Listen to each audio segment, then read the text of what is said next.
Well, let's try our paper cartridges out, huh? Yeah.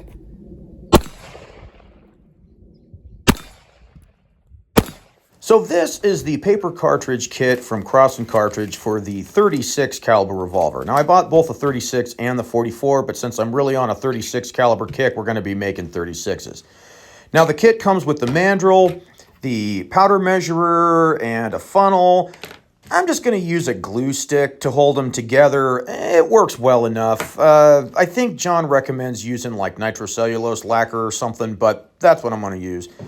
The cool thing about this are the pre-cut nitrated papers, which is really, really bitchin'. There's no having to cut anything or anything. So you just put it on the line right there. You can move it up or down depending on the projectile that you're using. I could have made mine a little bit longer as it turned out, but it wasn't that big of a deal. So it goes together super easy. You wrap it around the mandrel, you push it into the former, it comes right out. They make bitchin' tubes. It's totally the way to go. So the powder we're going to use for this is 76-12-12 Osage Orange 3F, which is a very powerful clean burning powder. It is comparable to 3F Swiss.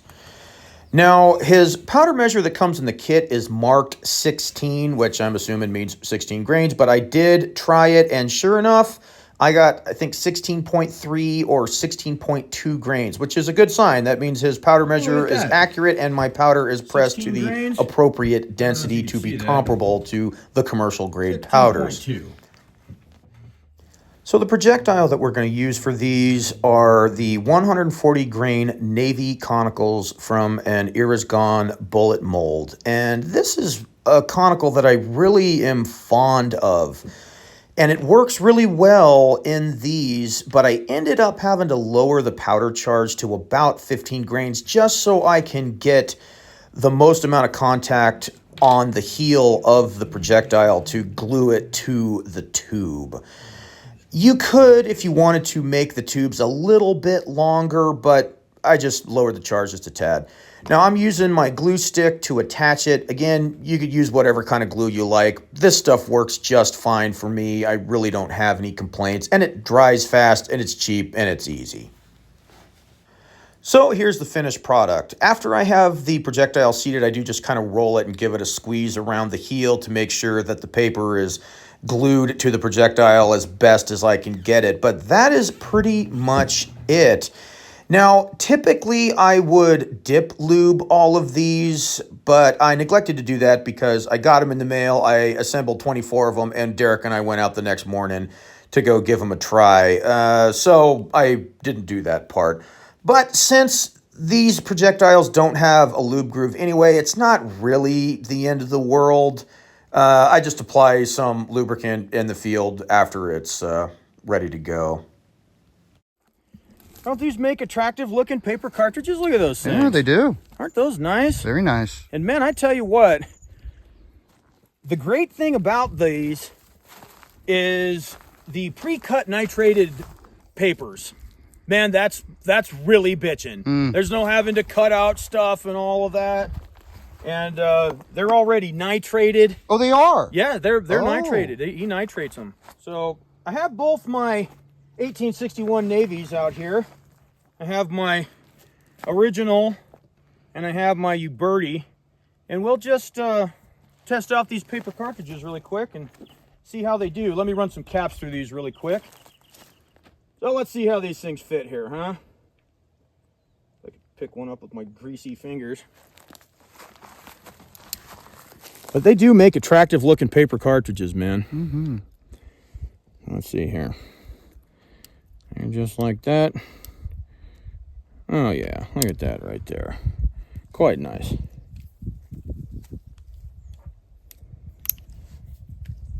Lovely looking ring. Just like that. I'll load the rest of them up like that. All right. Well, you're really gonna make me do that, huh? Yep, Okay, yep. if you insist. Because we have to see the difference between regular rifling and gain twist. Man, I feel like I should be. I need to rest it on something, man. No, that's cheating. Fine. Okay, so here's our 61 Navy. with our Crossen paper cartridges. There goes nothing.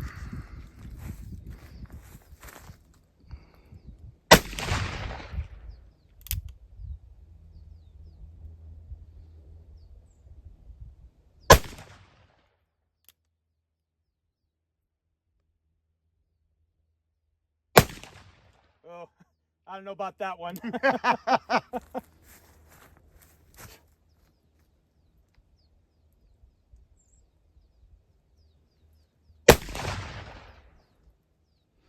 I can't see a thing from here, so. Neither can I.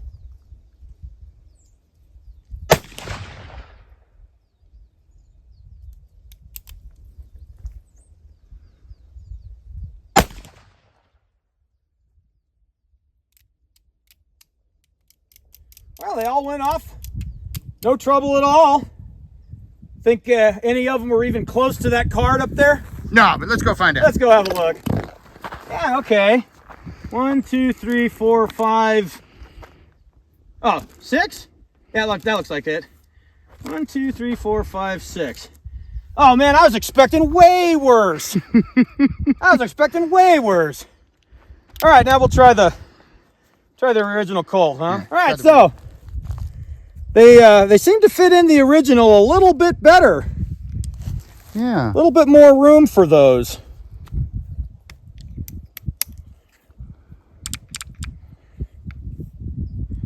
Yeah. Yeah, you could make bigger cartridges for those too. There's more room on there. Oh yeah. All right, we'll load up all of them. Okay. Now I did not dip lube these like I usually would because I literally made them last night. And But those don't really have they don't have a lube groove anyway. they don't. They're a Sugarloaf style bullet, so there is no lube groove. But still, even if you dip them, it's going to be better than nothing. But I'm just using some of the Blackie Thomas lube on them, like a heathen that I am. Okay. Here it goes.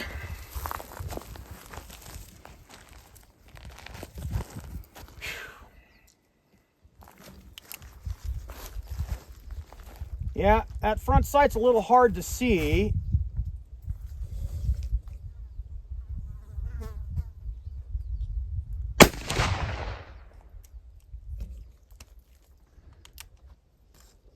Any idea at all? No idea at all.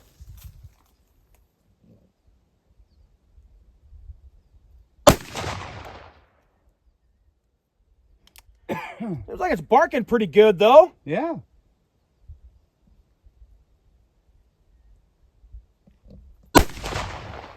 This is our 76-12-12 powder.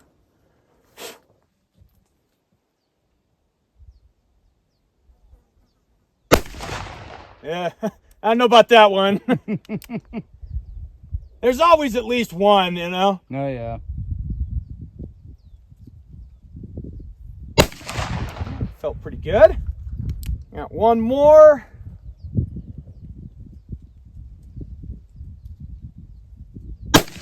Yeah.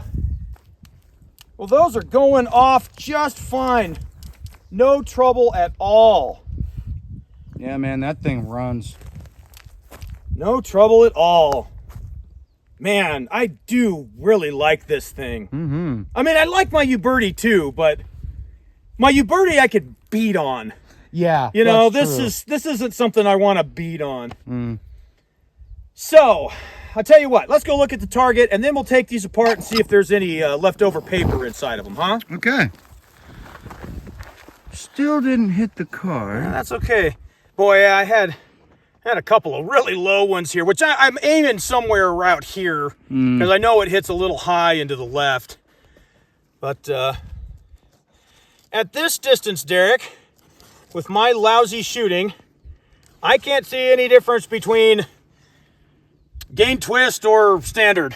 So Yeah, fine. well, I know you're thinking it's going to work miracles and shit, but I'm still a lousy shot and I can't do anything about that. It's like, let me bench rest it. No.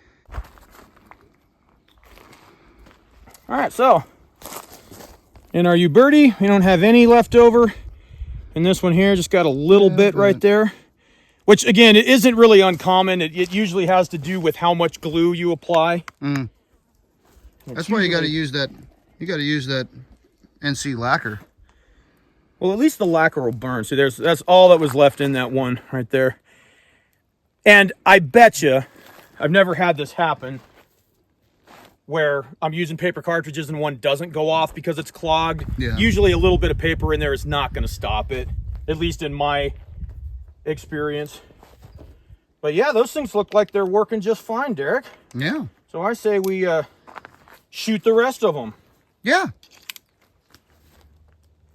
Yeah, those literally, they fall right in way out here, you know, and you could wheel them around. Yeah. Pretty nice.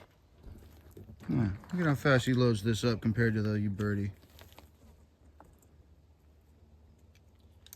Well, I imagine when the Federals are shooting at you, it's probably a little bit harder to do, but yeah, still makes it pretty easy, you know? So after I just got done talking about how much I love my 1861 Navy and it just runs all the time, it decided to embarrass me and do this. Well, let's try our paper cartridges out, huh? yeah.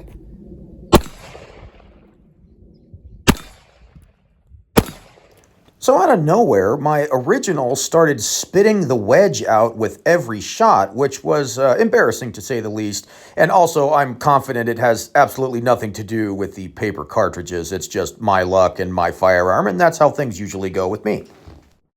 Wedge came out, and it was like, whoa, dang. Well, let's try that again.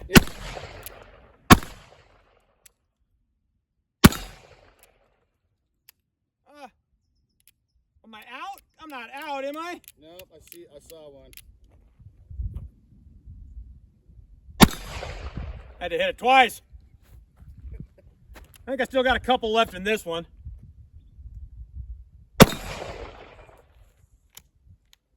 That wedge is having trouble staying in there. Stay in there, damn it.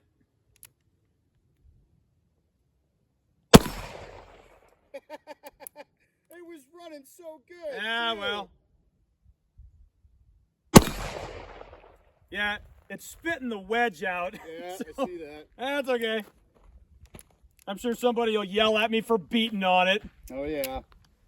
Well, I had a little bit of a rough start there. Not going to be quite as cool as I hoped. Yeah, it's too bad. It's like, boy, they run so good. And as soon as it's like, all right, let's do the cool shit. It's like, Yeah. oh, nope, it's not going to work. Well, as far as the paper cartridge aspect goes, works like a charm. Yeah.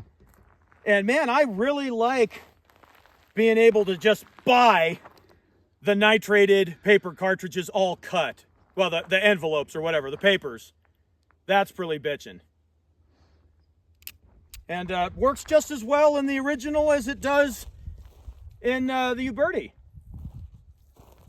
So, yeah, I'd call that a success. Cool. All right. Now, most of my regulars might know that I'm not a huge fan of paper cartridges in general because I find that they're just really tedious to put together. But this kit makes it pretty easy, about as easy as it gets.